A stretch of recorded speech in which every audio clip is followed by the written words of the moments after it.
have that instinct automatically. Because remember, some of this stuff is genetic. They either have it or they don't, right? This is what it's all about, people. Attack the boy! He must know that I'm in the dog fight with him. I'm next to him side by side. We have a bond that's unbreakable.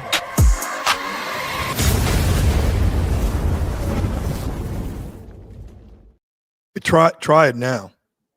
All right, let's see.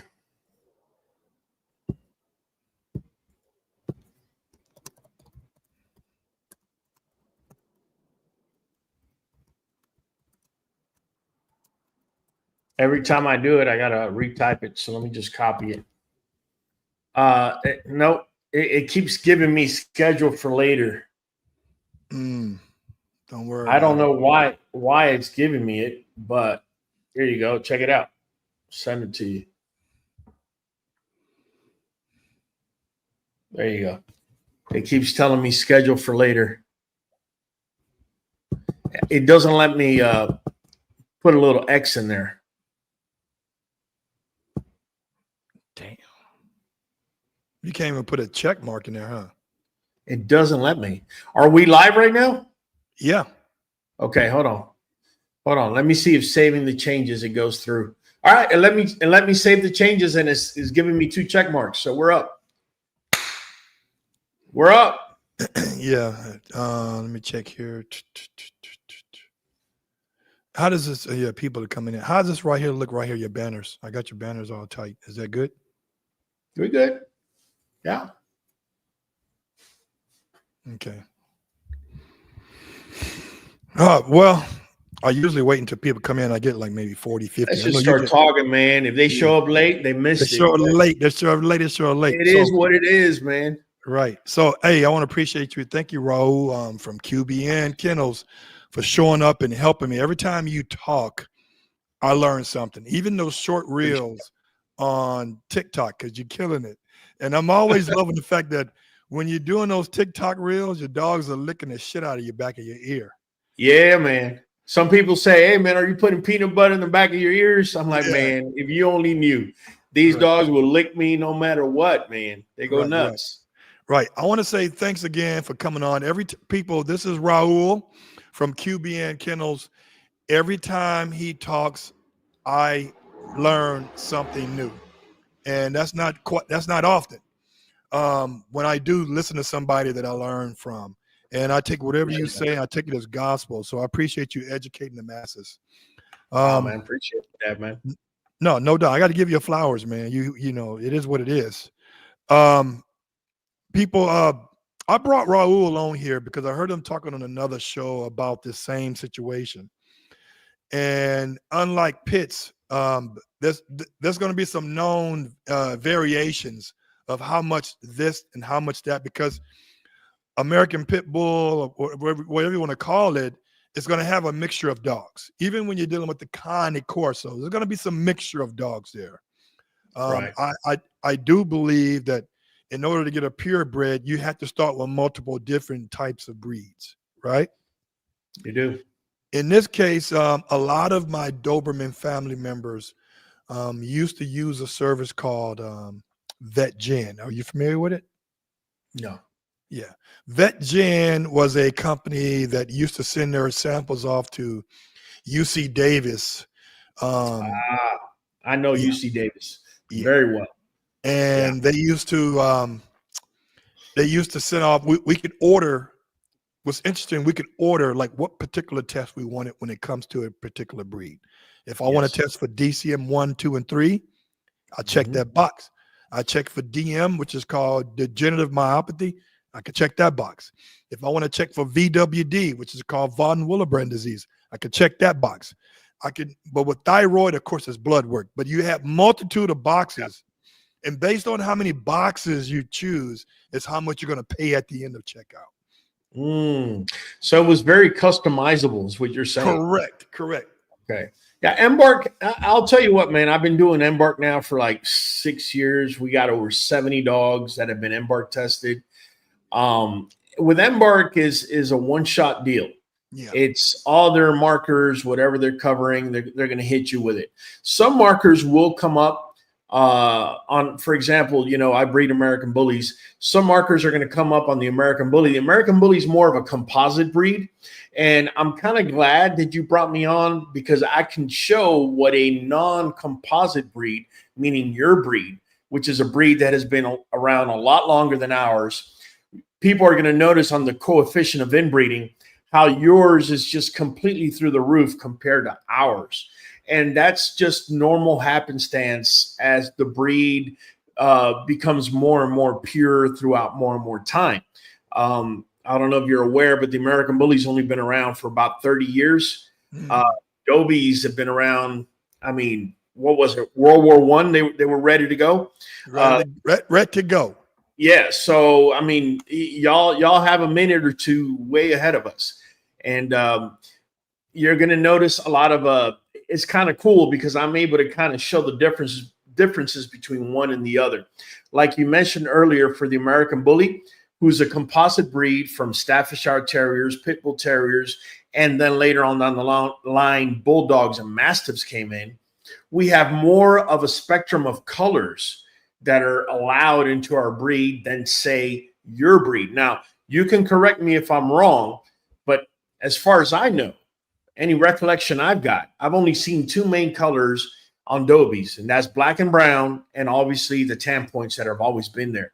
I don't know if you got anything else going on. I'm sure you probably got some off-the-wall breeder breeding Merle Dobies so he can make an extra buck. I mean, that goes across the board no matter what breed, right?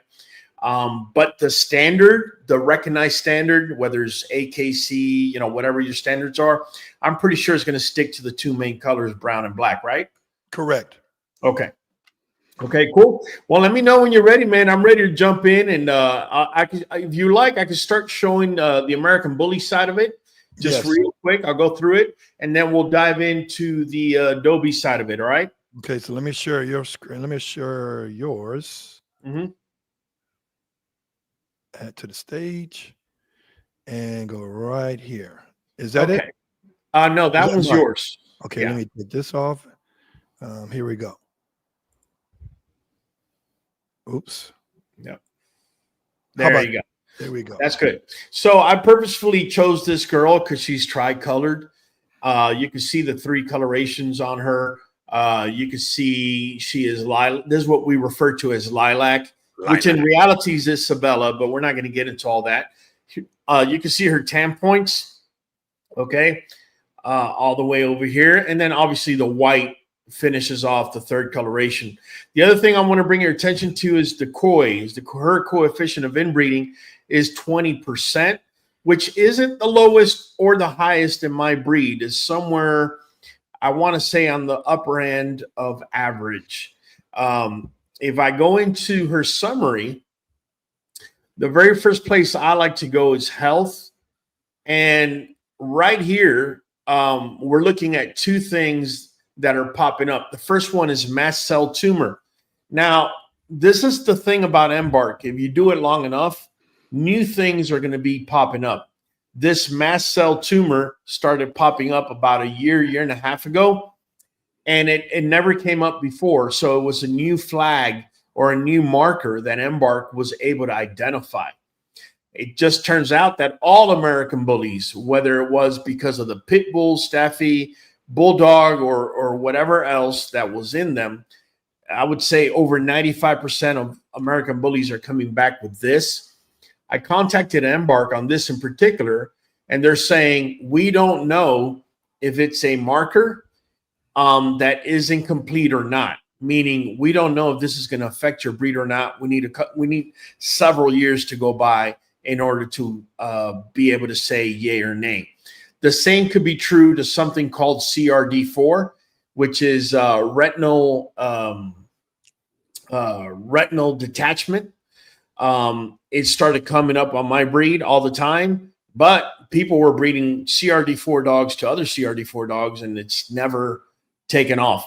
And all that has to do with the fact is because we're a composite breed, those long polygenetic chains are chopped up into bits, And once you take a little piece off and you substitute it with another breed, it breaks the entire disease or pathology. The other thing we're seeing here is ALT activity, which is low liver enzymes. This really doesn't affect our dog at all. In fact, I've seen dogs that have this to actually be more muscular, more muscled up. That's what's going on with my breed, right? As far as health. We go to traits, and we're going to be looking, the first place I like to look at is going to be the K locus, because the K locus, right, is going to determine if whatever's going on in the A locus is going to show. In this case, you have KY. If you click on the drop down, it's going to break down and say that lowercase. They got lowercase y's and lowercase. Yeah. Okay. Yeah, it's this particular locus, the K locus, can only be either KB or capital KB or KY, which is a capital KY. It could only be one or the other. Now, the KB allele, if you notice here, is referred to as a dominant black allele. What that means is when you have KB, in her case, she has KY, but had she been KB, KY, then what that means is the last coat of paint, and that's what I refer to as the K locus. The last coat of paint would have been black or brown. In her case, KY, I refer to this as a transparent coat of paint. So she could never have black or black, any black puppies come out unless the sire has black. No, yes, she can. She can. Right now, I know it's a little bit complicated, but follow me along with this. Think of the K locus as the last coat of paint on the hair, on the follicle. That's what the K locus is. So when you have KY, imagine that for a second as being a transparent coat of paint. A clear That's coat. all that is. So that KY is going to allow 10 points to come through because the last coat of paint is transparent. Had she been KY, then we have a problem with the 10 points coming through because the last coat of paint would have been either darker brown or black. And then that's what in my community we refer to as ghost tries, because the tries having a really hard time coming through. Just picture this. Picture a hair follicle that has tan color on it, and you come up right behind it and you paint black over it. You're still going to have some tan trying to come through, but it's going to have a real hard time. But in her case, that's not the case. She's KY. The reason I'm making a lot of emphasis on this K locus is because I'm pretty sure in your breed, 99.9% of the dogs are going to be KY because that allows the 10 points to come through. Yeah. If it was KY, then you would have issues with the 10 points coming through, right? Mm-hmm. So in her case, again, she's AT. This is where the 10 points are at. You could either have, there's a bunch of combinations, but it's mostly either AT, AY, which means no 10 points, or ATAY, which is a 10-point carrier. I'm pretty sure in your breed, the majority of the dogs are AT because they obviously have 10 points, right? Right. Now, remember we said your dogs are either black or they're brown? Correct. Okay. So what we're going to do is we're going to go to the B locus. This is what determines if the dog is going to be brown or if the dog is going to be black. Okay. So uppercase, you notice her coloration is 2 lowercase b's. Mm-hmm. Had she had an uppercase B and a lowercase b, what that means is she, first of all, the first letter, the capital letter is the dominant, which means she would have been black. Her base color would have been black. But because she would carry a lowercase b, she has the ability to produce both black and brown dogs, depending on the other, on the matching dog. So let me just open this up and show you real quick, right? If she would have been this right here, BB, she would just produce black dogs, right? She would be black herself right here. Right. Okay. Let me show you this. Yeah, dogs with 2 copies of lowercase b allele produce brown pigment, which is what I showed you. So when you have 2 lowercase b's, you get brown. When you get 2 uppercase b's, that's black. If you have 1 uppercase b and then followed by a lowercase b, that's going to be a black colored dog that could also produce brown colored puppies, depending on who you're matching them with. Okay. Do you follow me up to there? Yep. Okay, perfect. So let's now let me ask you this. Do you want me to get into Merles with your breed or not? Well, I hope we don't have any Merle traits in my dog, but let's see. Show me on yours where it would be if they carried the Merle trait. Sure. So the Merle traits is right here in the M locus. Now, Merle is a very different type of gene. In her case, she's lowercase m, which means there's no Merle anywhere. Right there, it says that right there. It says dogs with an small m result have no Merle allergies and are unlikely to have a Merle coat pattern. I'm sorry, down here, yes. Dogs with an MM result have no Merle. There you go. And the thing about Merle is that Merle is a dominant gene. So is it? Yeah, she is. As a recessive gene is dominant? Yeah, the Merle gene is a dominant gene.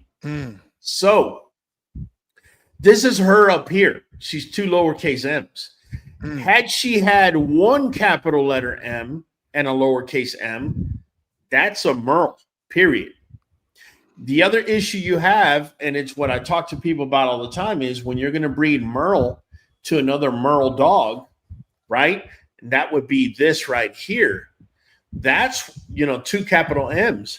That's when you start getting puppies that have too little melanin because there's color displacement. Yeah. Because Merle is not a color, it is a pattern. Okay. Think of polka dots. Polka dots are not really a color. They're a pattern. Stripes are not color. They're a pattern. The thing about Merle is that it does the exact opposite. Rather than put all color in one particular area, it displaces it. The problem you have is that Merle is needed for the ears, for hearing, eyesight. You also need it on the heart, need it in the liver. You also need it in the brain. So when you breed a dog that's MM or double Merle, that's when you start getting dogs that are deaf, blind, could even have neurological issues, heart issues, liver issues. It's because the color was displaced too much and there's not enough melanin to go around. Okay. That's Merle. Now, in your breed, let me scroll down a little bit.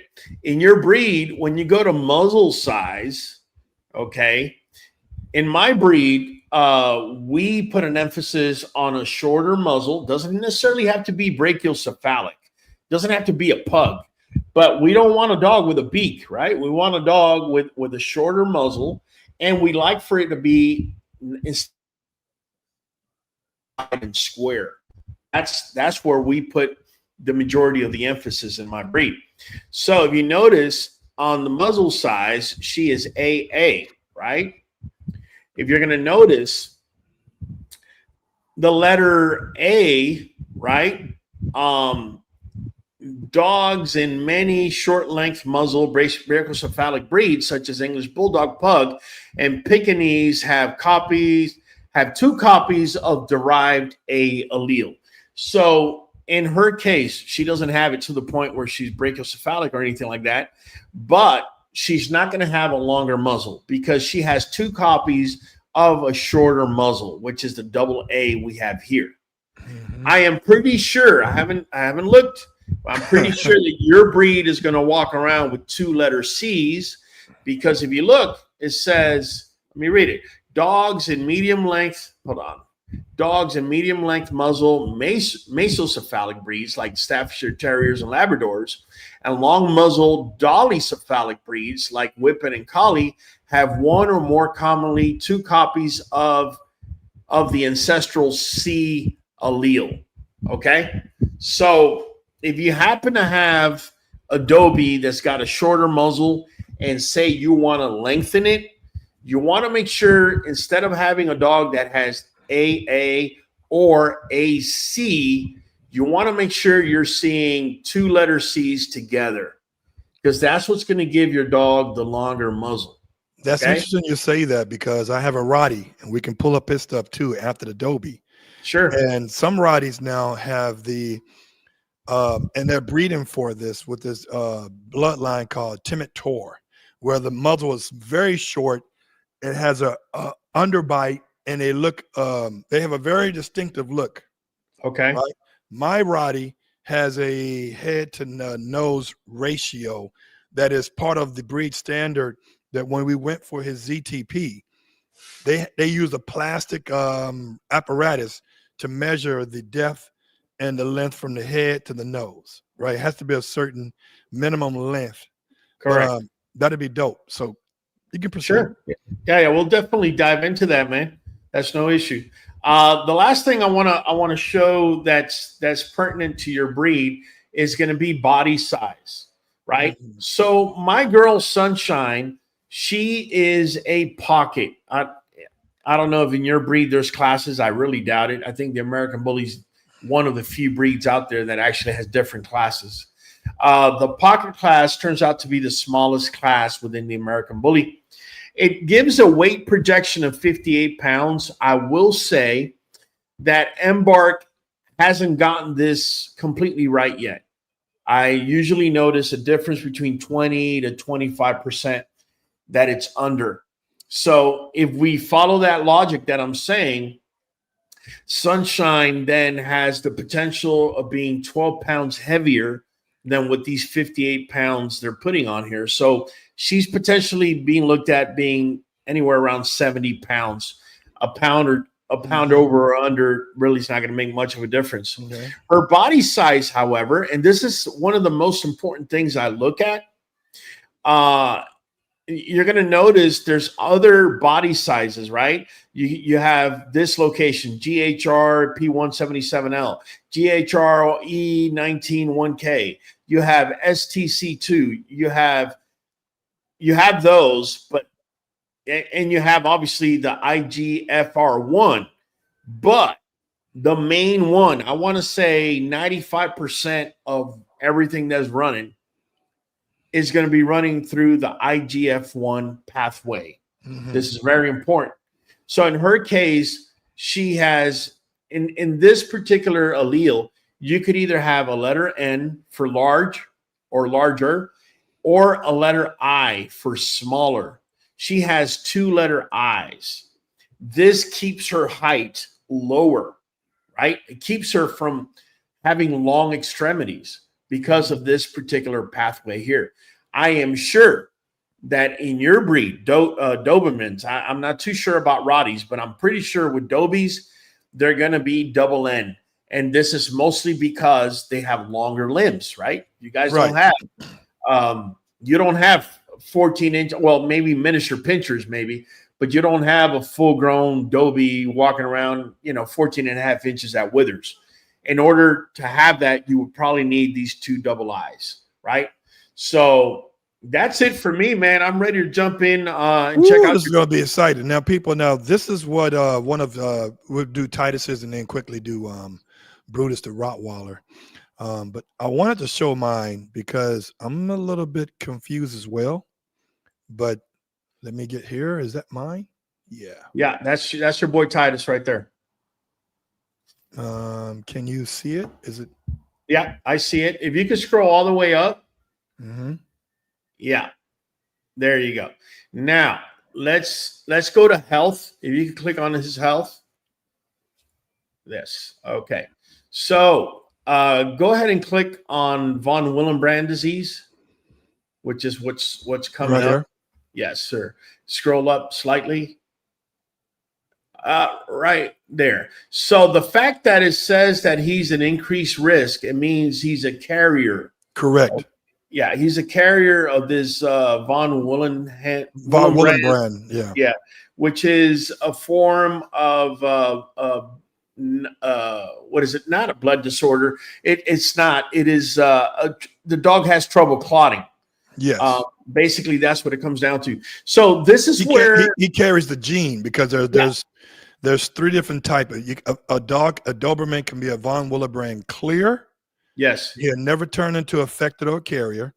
Correct. Or he can have the carrier trait. In this case, he has the trait, but it will never turn into an affected. It doesn't progress. Well, here's where I want to jump in on that. Uh-huh. So here's the deal with this, and this is why genetic testing, bro, is so important. And let me tell you, Gerald, I tip my hat off to you that you're doing it. There's a lot of breeders that are becoming resistant to wanting to do this because they don't understand it. And they think that if this is showing up on their dog, that all of a sudden they got to get rid of their stud, this, that, and the third, and it's nothing like it. Right. The fact that we now know that your dog is a carrier tells you that whatever bitch you're going to breed to, you need to require one like this and make sure she simply is not a carrier of this. Correct. If she is clear, you can breed no issues. There's not going to be a puppy that's going to have that. However, yeah, go ahead. I'm sorry. So when you breed two carriers together, then you can turn out to create an affected. That's when a dog is at health risk. But go ahead. That's it. So what you have a lot, I don't know in your breed if it happens, but in my breed, what you have is a lot of people with a lot that are full of a lot of hot air. Well, I know my dog is sick or has something. You don't know by looking at your dog whether he's a carrier of something like this or not. It is impossible. Correct. The only way you're going to do it is by testing your dog. This is responsible breeding at its best right here, right? All right, do me a favor. Go all the way up and let's check out his traits. Let's start breaking that down. Perfect. Okay, stop right there. Remember I said on the K locus, your breed has to be KY. Because if you look at the A locus, which I spoke about, that's the K. If you look at the A, you see it's ATAT, and that means the ATAT are the 10 points, right?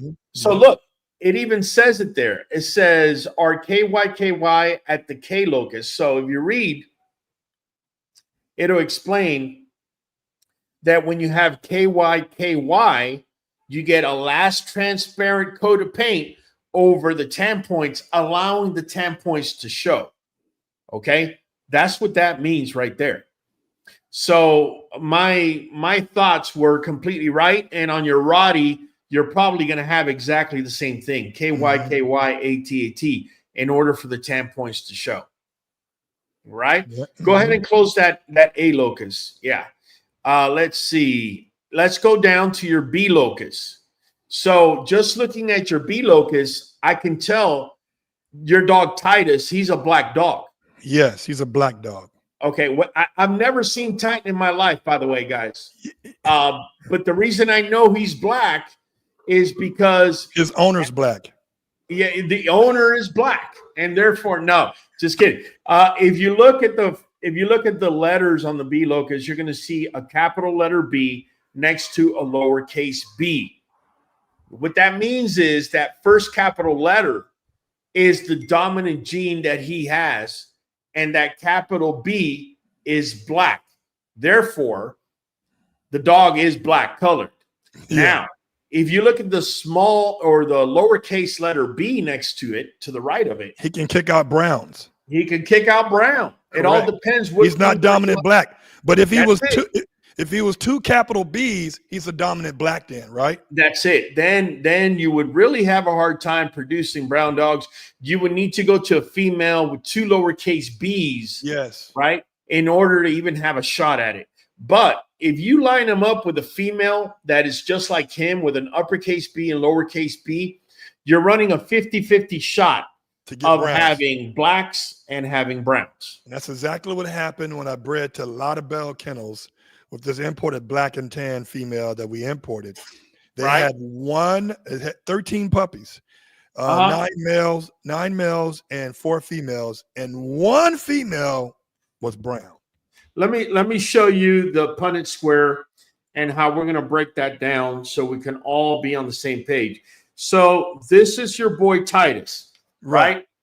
Okay, let me see myself on the screen here, make sure. Okay, that's his boy Titus. He's got here we go. He's got the uppercase, he's got the uppercase B and lowercase b. Now, if we go ahead and breed Titus, right? Let me erase this little bar here and put another female here. Okay, and we'll put here Titus. Give me a name of female. Her name is Victory. Victory, man, you give me a long name. Victory. All right, Victory. That works. So check it out. We have Titus over here. We got Titus here. These are his genes. And then we got Victory with the uppercase and lowercase b. So let me work this out for you. We're going to drop the capital B with a capital B. We're going to drop the capital B with the lowercase b. We're going to bring the uppercase B with the lowercase b. And then we're going to bring in the lowercase b with the lowercase b. So we're going to have, I stand corrected. So I'm going to tell you what we're going to have. We're going to have 25% going into the breeding. We have a 25% shot of having a brown dogs. Okay, check it out. This is the result. And all I did was crisscross the letters through the columns and the rows. We're going to have a 25% shot of all brown dog. We're going to have 25% shot of double B black dogs, and we're going to have a 50% shot of black dogs that are brown color carriers going in. That does not mean, guys, that that's exactly what you're going to get. That's the odds you're going in. Remember that genetics is probabilities. It's not 100% that that's going to happen, but those are the odds going in. All right. So you want to go over the Merle? I mean, you got no Merle genes there. I can see the 2 lowercase m's. Go down and let's go to the muzzle. And like I said, I'm pretty sure your dog is double C.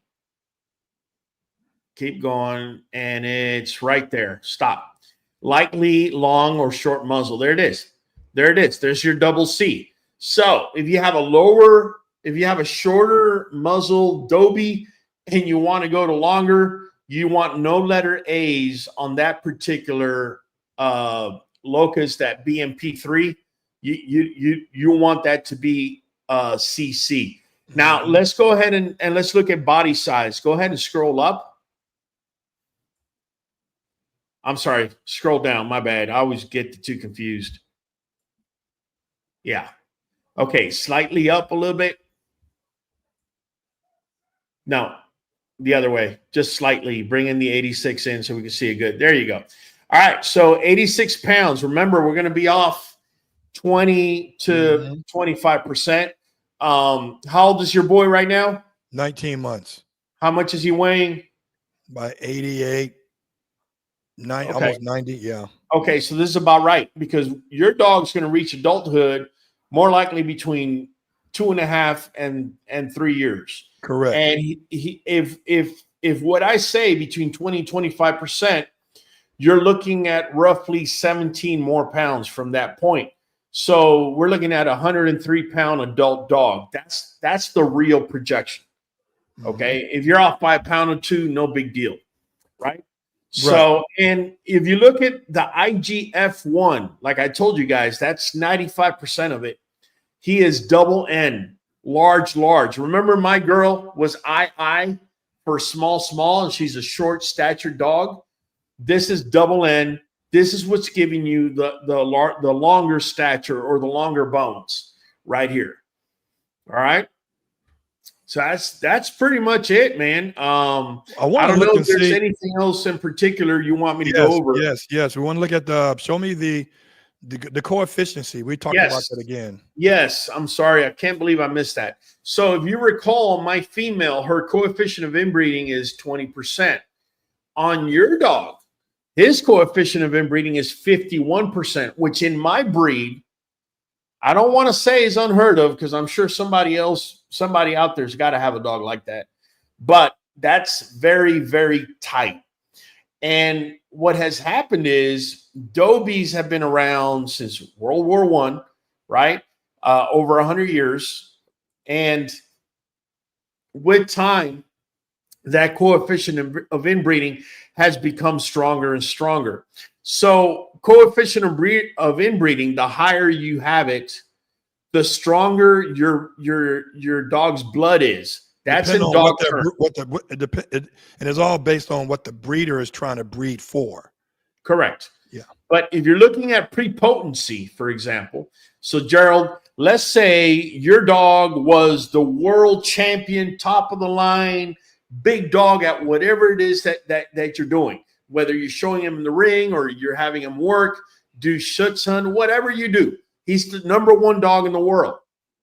To put him to a female that has the same koi, unless she is line bred and has some of his ancestors within her 3rd generation, what can end up happening is you might not get the desired outcome. If you're trying to really push his traits through, I would, if I had a female out there that maybe had a koi of 40, maybe a little bit lower, 38, that would probably be a little bit more ideal, because that gives him a chance to really be prepotent and push his traits through. Now, mind you, not all the puppies are going to look like him regardless. Right. But you may get that 1 or 2 puppies that resemble him rather closely, if you know what I'm saying. Mm-hmm.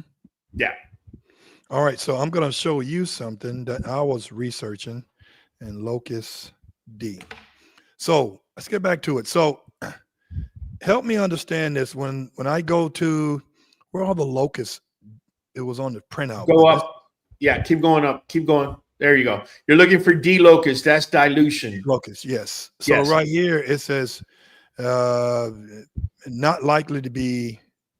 Yeah. So let me break that down for you. Okay. So remember when I was talking about Merle and I said that dominant genes, you only need to have one of them. Mm-hmm. And it showed in one of the examples, it showed a capital letter M next to a lowercase m. Right. Well, in that case, it's still going to show because it's a dominant gene. It doesn't need both genes to be the same. That's not the case with the dilution gene. The dilution gene, in order for it to show, it needs 2 lowercase d's.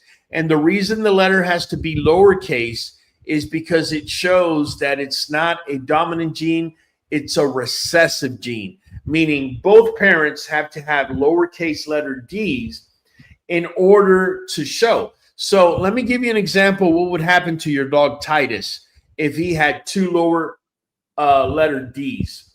What would happen is Titus would have a base color of blue that would then be diluted, and he would be called what we call in my breed a blue. That's what he would be, because it's no longer that jet black color that's coming through. It's more of a lighter charcoal, not charcoal, but more like a gray, dark gray, even lighter gray color. Mm-hmm. That's what would happen. Now, if you had a brown Dobie and you had dilution, meaning 2 lowercase letter d's, then rather than having a brown Dobie, you would have what we call a fawn colored dog. You would have a real light color brown. Those are no-goes in the Doberman community. So in your breed, anybody that's breeding Dobies, you want to make sure you have 2 uppercase letter D's. If you did have an uppercase and a lowercase letter D, as long as your dog is truly black or truly brown, then the next thing you want to do is breed it to a dog that has 2 uppercase letter D's. This is how you try and get rid of that dilution gene as best you can. All right. So question, I see right here, I had to ask AKC what this was, because AKC has their own genetic testing now. They're trying to get into the game. And right here, it's called the intensity loci. Right. Yes. Loci. So now when I looked at it, I noticed that, so Dobies have tan markings. Some of them are called mahogany. Yes. This is pertaining to how dark the mahogany markings are, because it says intermediate red pigmentation. And Yes. then I see where it says intense Yes. intensity. And right here it says, where is it? Oops, man, I hate this.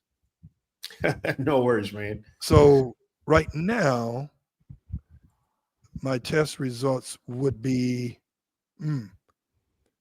it would be intensity marking, right? Intensity.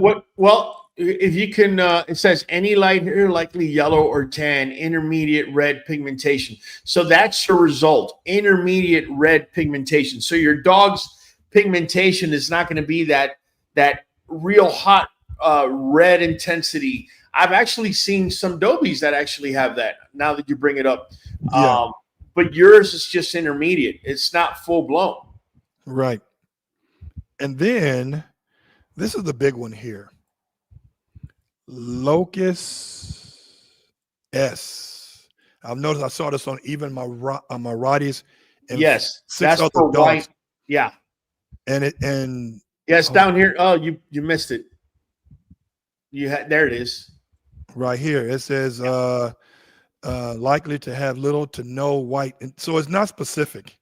No, I actually had a dog once that had this, and this is what's crazy about it, man. When I tell you he had 5 hairs together on his back. The rest of his body didn't really have white except for his chest, but all of our dogs do.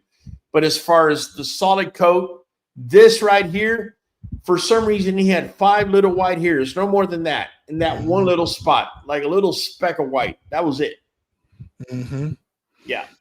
And I noticed that with every Doberman and every Rottweiler test result I saw, it's like it's almost a generic stable. It's like, you know what, it's a may or may not.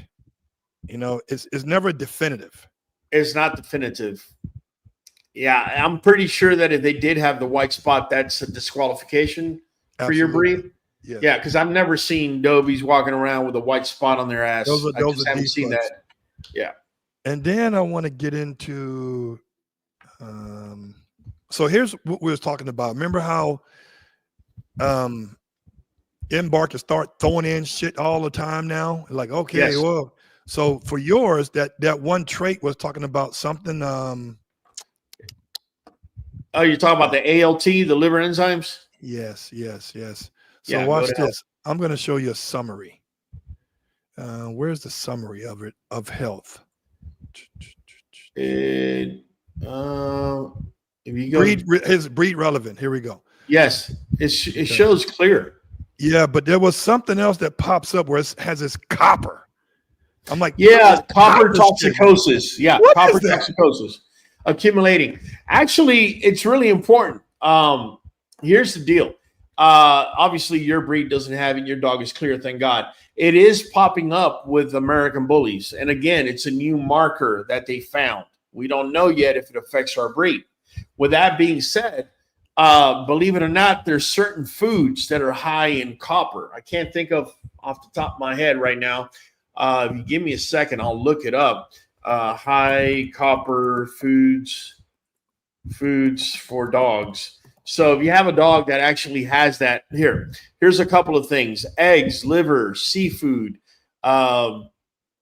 some whole grains, even vegetables like sweet potatoes can end up becoming toxic over time if your dog has both copies of it, right?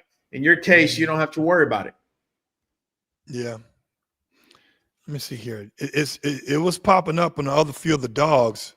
Yes. But yeah, I love that we can test this, but knowing the breakdown of the results and understanding like some of these I don't understand. It's like the ALT activity.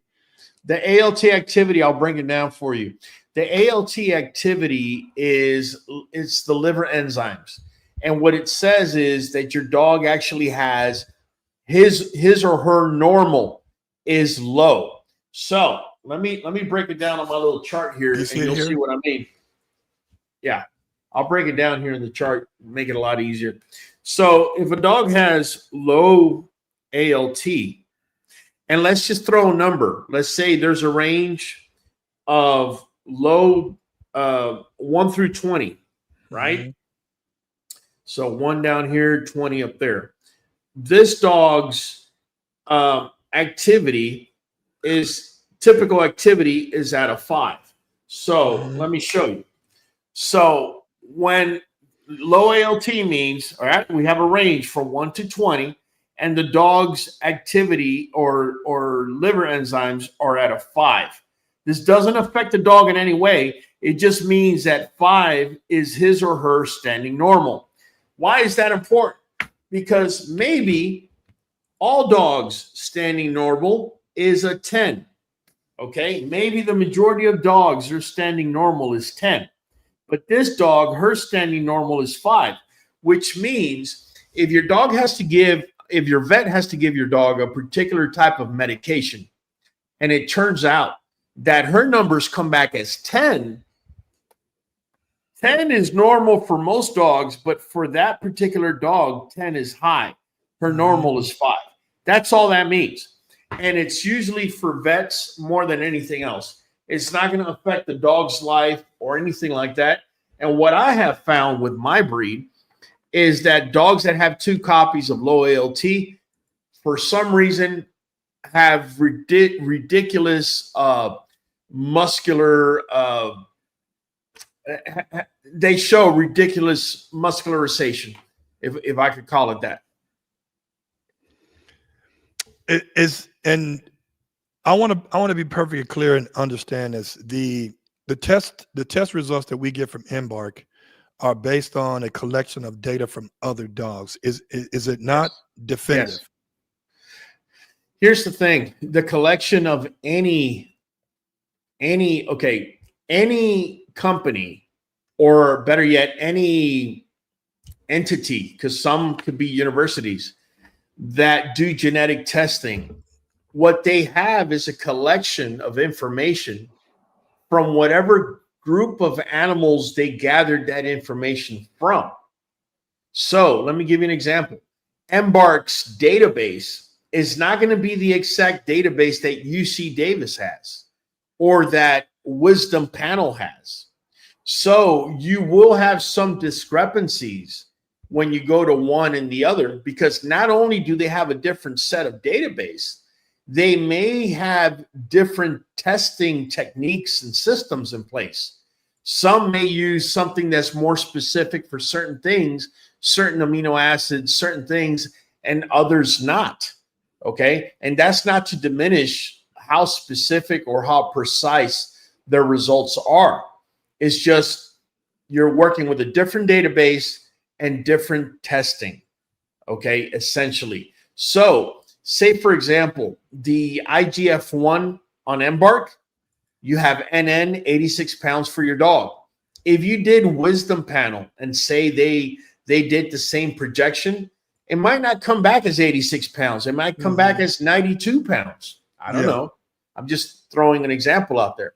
And it has to do with the fact that maybe Embark has a catalog or a database of 32,000 Dobies, whereas UC Davis may have 50,000 Dobies. And that creates certain variances. Yes. So well, in the Doberman community, and Embark, I say again, is a very good tool. It's not the gospel. Would you recommend, before breeding to any female, that they do a DNA testing and not just the basic, let me just test for these genetic issues that Dobermans are prone to have? I would. Okay, so I've done Embark. I would, based on what I'm seeing with your Embark result, I see that they're testing for 256 some odd different conditions. What I would do more than anything is I would check and make sure that the most common conditions for my breed, in your case, Dobies, is actually popping up in there. Yeah. Right. And only you would know that, because I'm not a Dobie breeder. I know something, but I don't know exact things that are breed relevant. But if you notice they have 8 breed relevant, go ahead and click on the 8. Yeah, those are the ones that are always going to be the deciding factor. The Von Right. Willebrand, we know he's a carrier. So I mean, it's just too easy of an answer. I would probably require an Embark result in order to be able to make sure I'm not breeding a carrier like you are in your case, a Von Willebrand carrier to another Von Willebrand carrier. You see what I'm saying? Well, that's going to be, well, here's the deal. When it comes, so I have another stud that was completely clear of everything. Okay. Right. So even if I bred to a carrier, it's still a good choice. You're good. Even if I bred to an affected, I'll never have, we get a chance of some coming out carriers, some coming out affected. No, you would get 100% carriers. Yeah. So my question to you, does a carrier change the market in your market? Does that make a difference or not? It makes a difference on the female that I breed to. Okay. So then because some of the best current champions, whether it's show or protection sports, they're going to have something. They're going to be a carrier, right, or not a carrier, or they're going to have one copy of DCM 1 or one copy of DCM 2, because there's in theory there's no perfect dog, and right. DCM, diluted cardiomyopathy, yes, is it's a mutated gene. That means it won't show up, and it'll pop up in the next generation. Absolutely. Right. Dilated cardiomyopathy. I can tell you, because I deal with that in my breed as well. I can tell you this: a female that is full blown, what was it that your dog had? Von Willebrand. Yes. Female that is full blown Von Willebrand. In my eyes, and I'm not a Dobie breeder, but if I was a Dobie breeder, you're going to pay me more for my stud that's completely clear, because I'm fixing your problem. Yeah, I'm majorly. Like, you need my stud, and even and at best, you're going to produce nothing but 100% carriers. At worst case scenario. No. Here, I'll show you. I'll show you here. I'll show you here. Because if the female's a carrier and my boys are clear, we got a 50-50 chance of it being clear and carrier. Not all carriers, but you said if my boy is clear and I breed to the categories called affected. Correct. Then that's 100% carrier. 100% carrier trait. Yes. Which will never evolve into an infected dog, because it doesn't progress. It doesn't mutate, right? It doesn't mutate forward. But the people that do buy those puppies that are carriers, they need to do genetic testing. Otherwise, you won't know. They could fall into it. Yeah. Right. You was about to show me something on that whiteboard. Yeah, no, I was going to show you. You broke it down, but here I'll show what a carrier female will look like. DCM. Let's use uppercase D's and lowercase D's to explain it. Okay. So a female that is affected versus your boy that is a carrier, right? Mm-hmm. So it would look like this. This is affected, two uppercase D's, and this is a carrier, uppercase and lowercase D. So if this we is sit DCM, here, right? Yeah, DCM. So we're going to bring down that uppercase D, right? That's DD. Over here, wait a minute. I take it back. Your boy doesn't have it. Your boy is not a carrier, right? No. He doesn't. No, your boy's clear. Yeah, your he's boy's clear of DCM. Yeah, I'm sorry, guys. I'm sorry. I got confused there. So your boy's completely clear. So what's going to happen is we're going to bring that there and bring this here. We're going to bring it over again, right? Bring this here. We're going to bring that down, and we're going to bring this here, and we're going to bring that down, and we're going to bring this here. And if you notice, that's 100% carriers. But not one dog is going to be affected like mom. Correct. Right. Well, here's this, though. when it comes to DCM, they're testing for DCM3. Now, when a dog in the Doberman community, when we did VetGen, it would tell us how many copies. So does copies, like you can have DCM one copy of DCM, but I noticed Embark is not telling. I don't think they're describing how many copies of DCM they're finding, right? So how do you eliminate or try to determine how many copies of DCM, whether it's 1, 2, or 3, that a dog has? Because the more copies they have, they're going to still, the greater the chance of passing it down to the next, to the offsprings. Well, Gerald, the information you're giving me may be specific to your breed. Yeah. I would have to look into that. My understanding, okay, and please on this, I may be off, but my understanding is if it's telling you have a copy, like in your case, your dog is not affected, he's a carrier. What that's telling me is your dog carries one copy of the affected gene and one copy of the non-affected gene. And that's what makes him a carrier. So what I'm thinking is maybe what was explained to you is there's different levels of the DCM. There may be a level 1, a level 2, and a level 3. If that's the case, that's definitely something I would have to look into, because as far as with the American Bully and what I've seen through Embark, it comes down to whether you have a copy, yay or nay. I'm sorry, you have two copies. They're either yay or carrier or completely nay. Now, as far as the levels, I might have to look into that because that may be specific to your breed. I haven't seen that pop up with mine.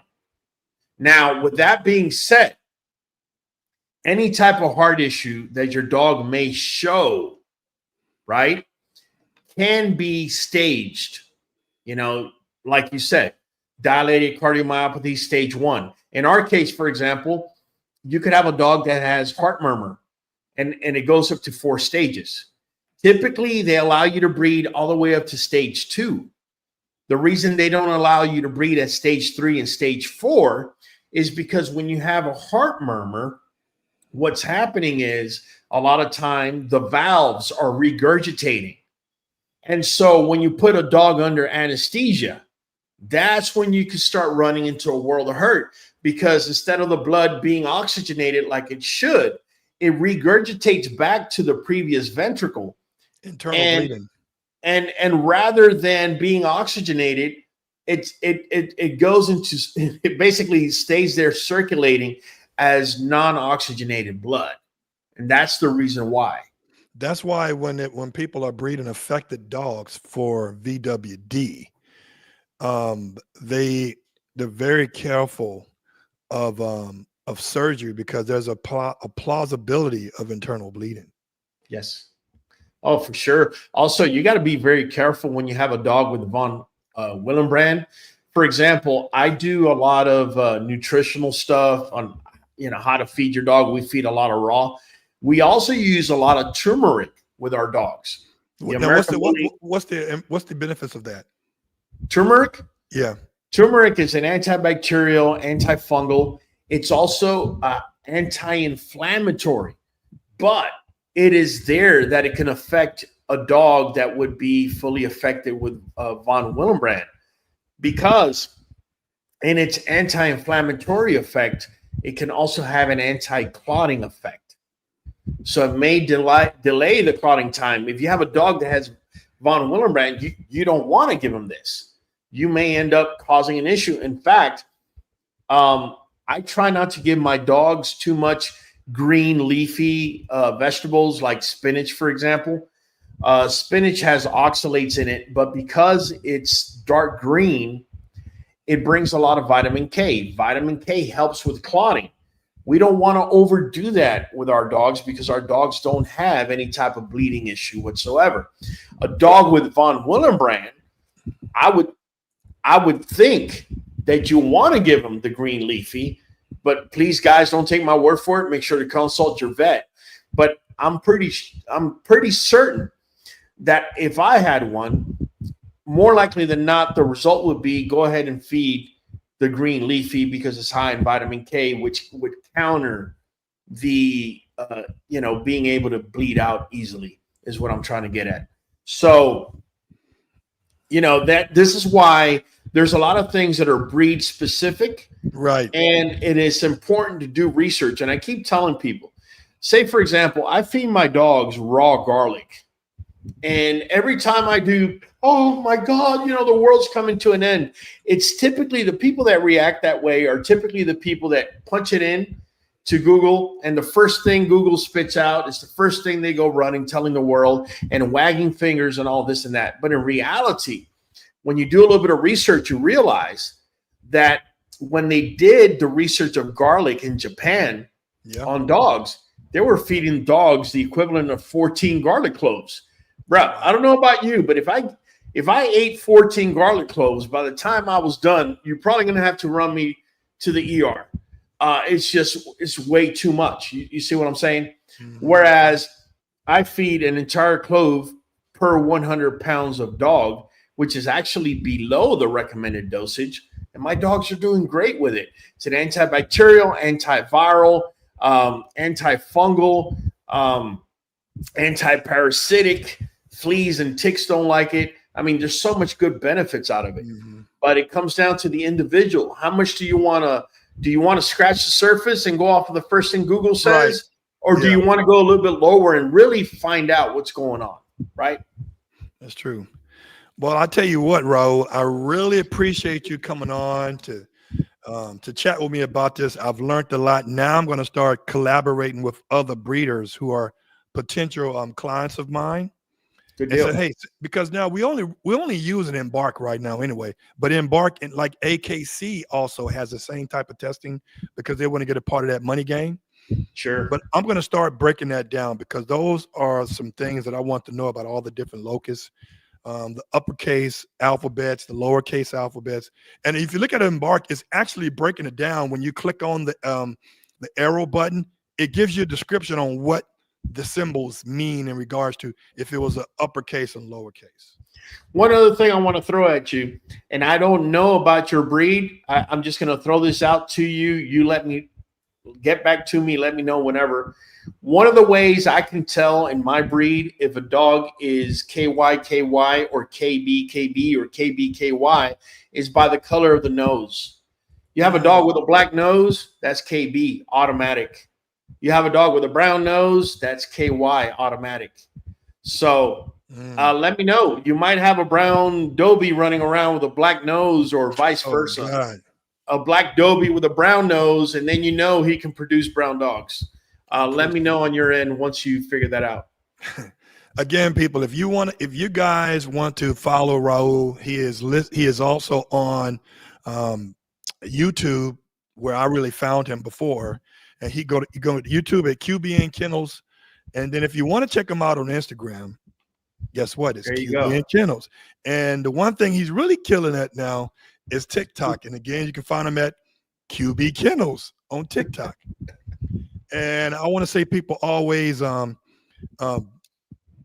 take care of your dog, but be resilient, but be responsible. Until next time. All right. Absolutely.